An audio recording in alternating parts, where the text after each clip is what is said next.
नमस्कार, मैं संकेत आउटे। एक्चुअली अपना जो पोर्टफोलियो होता है ना, वो बहुत ज़्यादा इंपॉर्टेंट होता है। किसी को अपने पैसे को बहुत ज़्यादा बढ़ाना होता है, तो किसी को बहुत ज़्यादा बढ़ाना होता है। ऐसा कोई बंदा आपने सुना है जिसको अपनी अमाउंट बढ़ानी नहीं है, जिसको हेवी रिटर्न्स नहीं चाहिए? या ऐसा कोई बंदा आपने सोचा है या देखा है जिसको पैसों की बिल्कुल ज़रूरत नहीं पड़ती? ऐसा कोई नहीं देखा ना। इसीलिए अपनी प्रॉपर इन्वेस्टमेंट और प्रॉपर रिटर्न्स दोनों भी बहुत ज्यादा जरूरी होते हैं। अब बहुत ज्यादा बातें बिल्कुल नहीं करूंगा, मैं सीधा आपको लेके जाऊंगा मेरे डैशबोर्ड पे, मेरे पोर्टफोलियो के अंदर, और उसके बाद में हम डिस्कस करेंगे क्या है। एक सैंपल के लिए मेरी छोटी सी इन्वेस्टमेंट यहाँ पे चल रही है, उसके बारे में मैं आपको और ज्यादा गाइड कराना चाहता हूं कि मैंने इन्वेस्टमेंट क्या करी, उसका क्या हुआ और किस प्रकार से हमने रिटर्न्स कमाए। टोटल इन्वेस्टमेंट 1,80,000 की हुई है और टोटल उसका अभी का करंट वैल्यूएशन है 2,08,000 के आसपास। 28,000 का गेन हमने उस पर कर लिया है। बट इसमें इंपॉर्टेंट चीज मैं देखूंगा कि कैसे ये चली, कहां तक हमने इन्वेस्टमेंट करी और क्या रिटर्न्स अभी मेरे चल रहे हैं। ये जो स्कीम है उसका नाम है SBI स्मॉल कैप फंड। अब बिल्कुल मैं रिकमेंड नहीं कर रहा हूं, ऑलरेडी मेरी इन्वेस्टमेंट चल रही है। अगर आपको गाइडेंस चाहिए तो इस नंबर को कॉल कर लेना। आपको कौन सी स्कीम सूट करेगी, आपके क्या रिटर्न्स एक्सपेक्टेशन है और आपको कौन सी स्कीम रिकमेंड करनी चाहिए, इसके बारे में हम आपको अधिक जानकारी दे देंगे। बट जब आप कॉल करोगे, कंप्लीट इंफॉर्मेशन दोगे तब। इसके लिए हम कोई भी चार्ज नहीं करते, फ्री ऑफ कॉस्ट आपको इंफॉर्मेशन मिल जाएगी। सिर्फ आपको आपके डिटेल्स बताने हैं, उसके हिसाब से, मतलब उसमें क्या होता है ये भी मैं आपको जानकारी दे देता हूं। आपकी रिस्क टेकिंग एबिलिटी क्या है, कितना आप इन्वेस्ट करना चाहते हो, टाइम होराइजन क्या है, कितने दिन तक, महीनों तक, सालों तक आप इन्वेस्ट करना चाहते हो, और आपका एंड गोल क्या है और आप क्या रिटर्न एक्सपेक्ट करते हो, उस हिसाब से आपको स्कीम बताई जाएंगी कि SBI, ICICI, HDFC और पर्टिकुलरली इन AMCs के कौन से बेस्ट स्कीम्स है। क्योंकि हर एक म्यूचुअल फंड कंपनी बहुत बढ़िया रिटर्न बिल्कुल नहीं देती। इसके बारे में मैं आपको बताना चाहूंगा। रिचमी पे अगर आप आओ ना, यहाँ पे जैसे आप रिचमी में इंटर करो, आपको पता चल जाएगा कि ये वेबसाइट है। म्यूचुअल फंड पे आपको क्लिक करना है। क्लिक करते ही आपको ये अलग अलग स्कीमें दिखाई देंगी जो ICICI, HDFC, मेरा एसेट, अलग अलग AMCs की है। अगर आप इस ICICI prudential equity and debt fund के बारे में बात करेंगे तो इसने 3 साल में 29% रिटर्न दिए। तो मेरा एसेट की स्कीम ने 17%, इस स्कीम ने 15%, तो SBI स्मॉल कैप ने 20%, कोटक टैक्स सेवर ने 24%, तो ये स्कीम ने 16% रिटर्न दिए हैं। बट ऐसी बहुत सारी स्कीम है जो बहुत कम रिटर्न भी देती है। अब कम किसको बोलना है ये आपका पॉइंट ऑफ व्यू होगा, बट मेरे हिसाब से जो अभी हमने ये स्कीमें देखी है, इसका 19% रिटर्न है, बट इसका 12% रिटर्न है। ये 14 देती है तो 25, तो ये 21% देती है। हर एक स्कीम अलग अलग रिटर्न देती है, बिकॉज इसके अंडरलाइंग एसेट पे वो सारे रिटर्न्स निर्भर करते हैं। अगर कोई स्कीम बहुत बड़े स्टॉक में इन्वेस्ट करती है, ब्लू चिप स्टॉक में इन्वेस्ट करती है, हाथियों में इन्वेस्ट करती है, तो हाथी धीरे ही चलेंगे ना, तो वैसे ही रिटर्न्स आपको मिलेंगे। अगर कोई scheme particular aggressive small cap में इन्वेस्ट करती है तो आपको रिटर्न्स बहुत ज्यादा मिलेंगे। So everything is depend on underlying assets. अगर अंडरलाइंग एसेट्स बढ़िया परफॉर्म करेंगे तो आपको रिटर्न्स भी बढ़िया मिलेंगे। सो जब भी आप कोई स्कीम देखें तब पहले उसके अंडरलाइंग एसेट को देखें। अगर उसके अंडरलाइंग एसेट बढ़िया है, ठीक है, ज्यादा रिटर्न्स दे सकते हैं, आगे ग्रोइंग स्टॉक्स होंगे उसमें, तभी आप उसका विचार कर सकते हो। फॉर एग्जांपल आप कोई भी SBI की, मैंने ये बुक खोली है, यहाँ पे आपको सारी चीजें मिल जाएंगी, फैक्टशीट है ये। यहाँ पे कौन सी scheme, for example SBI small cap fund, यहाँ पे कौन कौन से स्टॉक होंगे वो आपको यहाँ पे दिखाई देंगे, उसके हिसाब से आपकी स्कीम परफॉर्म करेगी। लॉन्ग टर्म इक्विटी फंड, इसमें कौन कौन से स्टॉक है उसके ऊपर निर्भर करेगी आपको रिटर्न्स क्या मिलेंगे। कोई भी आप ऐसे नीचे नीचे जैसे ही जाओगे, हेल्थ केयर में जाओगे तो वहां पे हेल्थ केयर वाले स्टॉक होंगे। सो आपके पास एक कन्विक्शन होना चाहिए कि वो सेक्टर ग्रो होने वाला है या नहीं।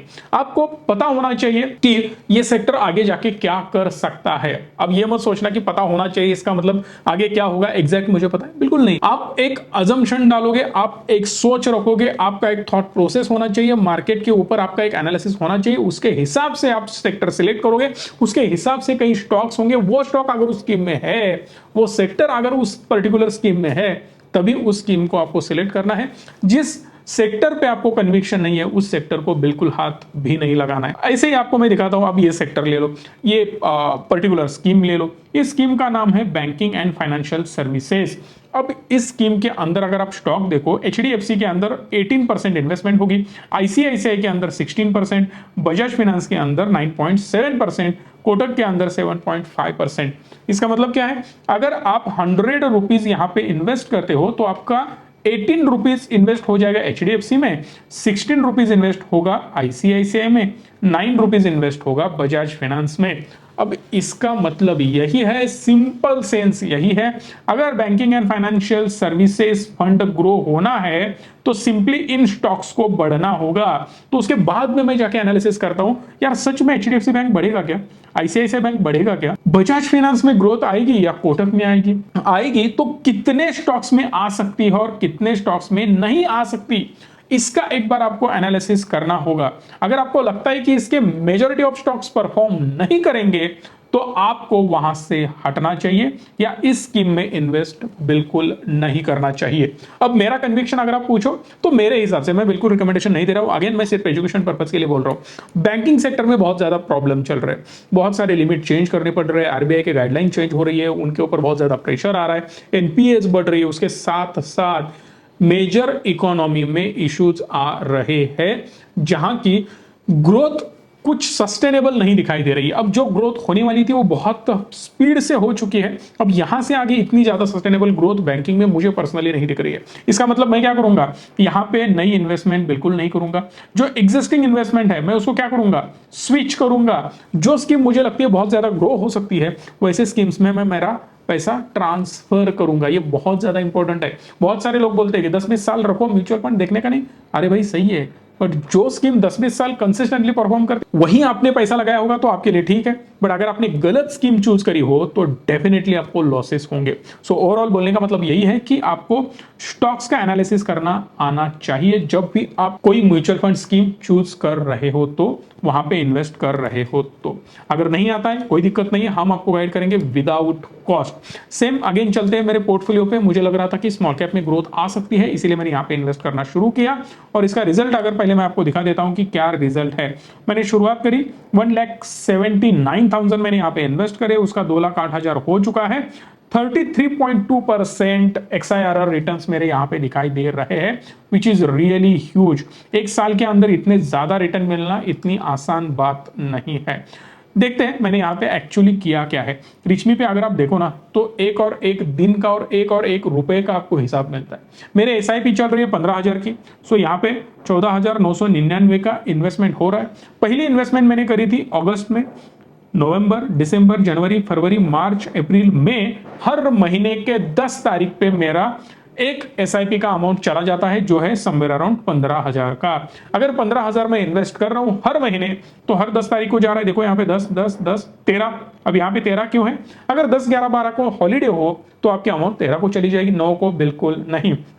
जो भी डेट आप सिलेक्ट करो उसके अगले दिन अमाउंट कट हो जाएगी अगर उस दिन हॉलीडे है तो। यहाँ पे 10, 11 दोनों दिन छुट्टी थी इसीलिए 12 को कट हुआ, यहाँ पे 10 को छुट्टी थी इसीलिए 11 को कट हुआ। हर महीना अगस्त से लेके अगस्त तक यहाँ पे मैंने 1.5 लाख का इन्वेस्टमेंट हुआ और एक एक्स्ट्रा अमाउंट 15,000 का चला गया, इसीलिए इसकी टोटल अगर आप वैल्यू देखो तो समवेयर अराउंड 1,80,000 के आसपास हो चुकी है। बट इसके रिटर्न बहुत तगड़े मिले हैं, 30% प्लस। जब आपको एक साल में रिटर्न मिलते हैं भाई साहब बहुत तगड़े रिटर्न होते हैं। XIRR क्या होता है, हर महीना मैं इन्वेस्ट कर रहा हूं। अब ये जो इन्वेस्टमेंट है पिछले महीने हुई है, इसको एक महीना भी पूरा नहीं हुआ है इन्वेस्ट करके, तो एक महीने में क्या परफॉर्म करेगी। या अमाउंट को 2 महीना हुआ, या अमाउंट को 3 महीना, ये 4 महीना, ये 5 महीना, उसके हिसाब से जो कैलकुलेशन आता है रिटर्न का उसे बोलते हैं XIRR रिटर्न्स। अगर आप लमसम यहाँ पे डाल देते तो यहां से सीधा यहां तक जो भी रिटर्न होते तो XIRR का सवाल ही नहीं पैदा होता, सीधा जो भी रिटर्न्स होंगे यहाँ पे हमें दिखाई देते। बट इसमें होती है NAV, नेट एसेट वैल्यू। अपने पास पेशेंस होने चाहिए। पहली चीज हमने देखी प्रॉपर स्कीम सेलेक्ट करनी है, उसके लिए अंडरलाइंग एसेट देखने हैं, उसके बाद उस स्कीम में इन्वेस्टमेंट शुरू होने के बाद आपको नजर रखनी है NAV पर। अब आप नहीं रख सकते, हम रखेंगे। जब भी इन्वेस्टमेंट शुरू करोगे इस नंबर को कॉल करोगे तब उस पे नजर हमारी होगी। हम बोलेंगे सर चलो अभी NAV 111 है, 12 है, 17 है, 12 है, 11 है, फिर NAV सीधा 10 रुपए के पास आई, 110 के पास। जब मैंने इन्वेस्टमेंट शुरू करी तो सीधा मैंने 6 महीना जो भी पेमेंट ये किया है वो 111, 14, 15 के आसपास कराया, बट अब 110 हो गया। इसका मतलब 6वें महीने में मैं बिल्कुल मेरा पोर्टफोलियो रेड में था। जो मैंने अमाउंट इन्वेस्ट करी थी उससे भी लो रिटर्न मुझे मिल रहे थे, मतलब उसका वैल्यूएशन घट चुका था। But mutual fund is a game of long term investment, ये बिल्कुल भूलने का नहीं। सो यहां पे अगर आप देखो तो सीधा 2 महीने के बाद मेरा एनएवी 115 हो गया, मैं तगड़े प्रॉफिट में चला गया, फिर बढ़ते बढ़ते 137 एनएवी हुआ, मतलब इस एनएवी को भी मेरी इन्वेस्टमेंट हुई है। इसका मतलब क्या है, यहां से सीधा ये ऑलमोस्ट 30% बढ़ चुका है। कहने का मतलब यही है कि जब भी आप एसआईपी करते हो, हर एनएवी पे आपकी इन्वेस्टमेंट होती है, बट इसके आगे आपको बढ़ना है। आगे बढ़ना है मतलब क्या, जब भी एनएवी डाउन हो जाएगी हमारी तरफ से आपको एक नोटिफिकेशन मिलेगा, वो नोटिफिकेशन देख लेना, उस नोटिफिकेशन के हिसाब से आपको डिसीजन लेना है कि इस पर्टिकुलर स्कीम में एनएवी ड्रॉप हो चुका है, अब मुझे इसमें इन्वेस्ट करना है। जब अब ये राउंड फिगर पकड़ लो 140 एनएवी चल रहा है, जब भी मुझे ये 120 पे दिखे, भाई साहब 20 रुपए एनएवी डाउन हो चुका है 20 से, सो सीधा मैं यहां पे कुछ लमसम ऐड कर दूंगा। समझो मेरे जेब में पड़े हैं 20,000, 50,000, 30,000, 1 लाख, 10 लाख, जो भी आपका बजट हो, सीधा एवरेज कर लेना, क्योंकि माल आपको सस्ते में मिल रहा है। बिजनेस का कंसेप्ट क्या होता है, जब भी आपको माल सस्ते में मिलता है स्टॉक कर लो, उठा लो, जब बढ़ जाएगा बेच दो। अब यहां पे अपने को बिल्कुल बेचना नहीं, हम क्या करेंगे, बाय करके रख देंगे। 110 हुआ और ज्यादा क्वांटिटी उठा लेंगे, 100 हुआ और क्वांटिटी उठा लेंगे, 90 हुआ और क्वांटिटी उठा लेंगे। फिर से जब ये घूम के 140 हो जाएगा ना, तो सीधा आपको 40-50% मिल जाएंगे 3 से 4 महीने के अंदर, क्योंकि फास्ट ग्रोथ हो जाएगी ना। जो एवरेज किया था आपने उसको बहुत तगड़े रिटर्न्स मिलेंगे। ये सारे पॉइंट्स आपको याद रखने हैं। जब हमारे यहाँ से रिचमी से आप इन्वेस्ट करते हो ना, तब हमारा नोटिफिकेशन आपको आ जाता है कि भाई साहब जो एनएवी बहुत ज्यादा चल रही थी ना, वो अब 20% से डाउन हो चुकी है, अब एवरेजिंग आप कर सकते हो if you want and if you have money, then and then only you can invest for long term purpose, और आपको लॉन्ग टर्म में बहुत तगड़े रिटर्न्स इसमें मिल सकते हैं। प्रॉपर एवरेजिंग होना बहुत ज्यादा जरूरी है। उसके साथ कई सेक्टोरल फंड्स भी होते हैं, अगर आपको यहाँ पे आना है तो ये सेक्टर वाइज फंड भी आपको दिखाई देंगे। जैसे कि हमने बात करी थी बैंकिंग फंड के बारे में एसबीआई की, वैसे अलग अलग कंपनी के अलग अलग फंड्स होते हैं, मल्टी एसेट फंड होते हैं, डेट फंड्स होते हैं। आपको कौन सा सूट करेगा उसके हिसाब से चूज कर लेना और उसमें इन्वेस्ट कर लेना। कोई भी मदद चाहिए इस नंबर को कॉल कर सकते हो। और सबसे इंपॉर्टेंट चीज, पोर्टफोलियो सच में ग्रो कराना है ना, तो पेशेंस आपके पास होनी चाहिए और कंसिस्टेंटली आपको इन्वेस्ट करना है विदाउट एनी डाउट। मैं गारंटी के साथ और दावे के साथ कहता हूं, आप बहुत बड़ा पोर्टफोलियो बना सकते हो आने वाले कुछ ही सालों के अंदर, जो कि आप रिटायरमेंट के लिए उसका यूज कर सकते हो। सपोज अभी आप जॉब शुरू कर रहे हो या किया होगा, तो भी आपने एक गोल डिसाइड किया होगा कि मैं 40 साल के बाद जॉब नहीं करूंगा, 30 साल के बाद नहीं करूंगा, 50 साल के बाद नहीं करूंगा, 55 साल के बाद नहीं करूंगा। जब भी आप जॉब बंद करने वाले हो, तब आपके लिए कुछ बैकअप चाहिए। जो सैलरी अभी आप कमा रहे हो ना, उतनी ही सैलरी उस वक्त आपको आनी चाहिए। फॉर एन एग्जाम्पल, मैंने डिसाइड किया था कि मैं 30 साल के बाद बिल्कुल जॉब नहीं करूंगा। मैंने 10 साल जॉब किया, 10 साल जॉब करने के बाद मैंने जॉब छोड़ दी। 30 साल में मैं जॉब बिल्कुल नहीं करूंगा। सो उसके पहले ही मैंने 1-2 साल छोड़ा है, क्योंकि मेरा गोल कंप्लीट हो चुका था। उस वक्त मेरी जो भी सैलरी थी ना, उससे कई ज्यादा रिटर्न्स मुझे म्यूचुअल फंड से मिल रहे थे, स्टॉक से मिल रहे थे, इसीलिए मैंने जॉब छोड़ दी। सेम चीज आप रिटायरमेंट का प्लान कर सकते हो। सेम चीज के लिए आप अपने बच्चों के शादी का प्लान कर सकते हो, खुद के शादी का प्लान कर सकते हो, कई कार बड़ी लेनी है, बड़े वेकेशंस पे आपको जाना है, ये सारी चीजें आप पहले से ही प्लान कर सकते हो। इसके ऊपर और एक मैंने वीडियो बनाया है, उसकी लिंक डिस्क्रिप्शन में दे दूंगा।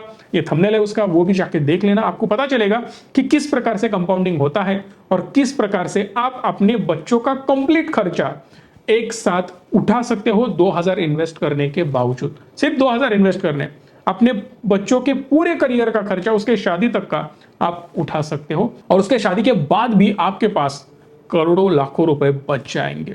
अगर आपको यह वीडियो इंटरेस्टिंग लगी हो, अच्छी लगी हो, तो प्लीज लाइक, शेयर और चैनल को सब्सक्राइब भी करना। धन्यवाद। Stay tune and stay positive.